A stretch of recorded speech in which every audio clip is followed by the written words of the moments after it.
Hello mga mommies and daddies, Dr. Ato Basco po, your friendly pediatrician online. Patient ako kanina kasama yung parents niya, no? Sabi niya, Dok, gusto namin kapag ka inuubos sinisipon yung anak namin, sinisingan nila o kaya dinudura nila yung kanilang flema o yung sipon. Maganda naman po yan. Kasi nga, ang purpose ng ating sipon at ng flema, no po, it will trap mga pollutants, particulates, even mga bacteria and viruses natatrap dyan. So maganda, inilalabas yan. Pero yung ibang mga tao po, nilulunok ang sipon, pati ang flema. Yak! Sabi nga nila, no po. Pero seriously, pwede naman pong lunukin ang sipon at ang flema na nasa loob pa, no po. Ang nangyayari kasi, magkaiba po ang daanan ng hangin kung saan nagpo-produce ng mucus at nagiging sipon kapag sa ilong nang galing o nagiging flema pag sa baga nang galing.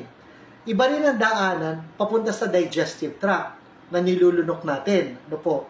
Itong sa digestive tract, pag umabot sa tiyan ang sipon at flema, nako, our body was designed to digest anything, bacteria, virus, pollutants, etc. Kaya wasak at tunaw yan, kung ano man yan, na natatrap sa sipon at sa flema.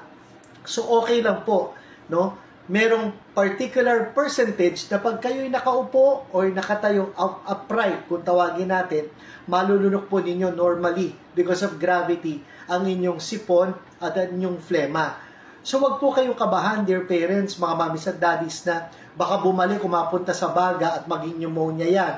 O kaya baka ma-infect, no po, pagka nilunok natin ang sipon at ang flema.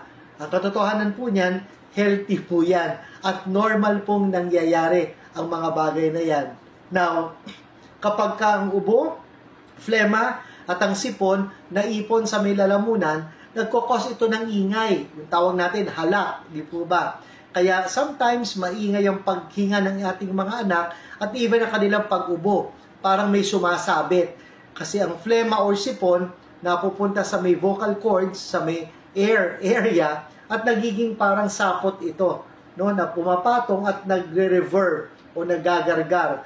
Kaya pag inubo sila, may putok, no, may tunog, may halak, at kapag sila naman ay may sipon, may iba ang tunog ng kanilang boses at ng kanilang paghinga.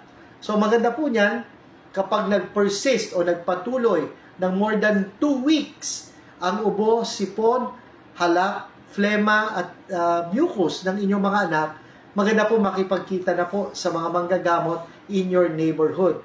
Huwag po kagad magsa-self-medicate, especially ng antibiotics. Bawal po yan, mga mommies at daddies. Na po. So for more tips, makipag-ugnayan lamang po sa inyong friendly pediatrician online. Dr. Ato Basco po, your friendly pediatrician online. Ingat!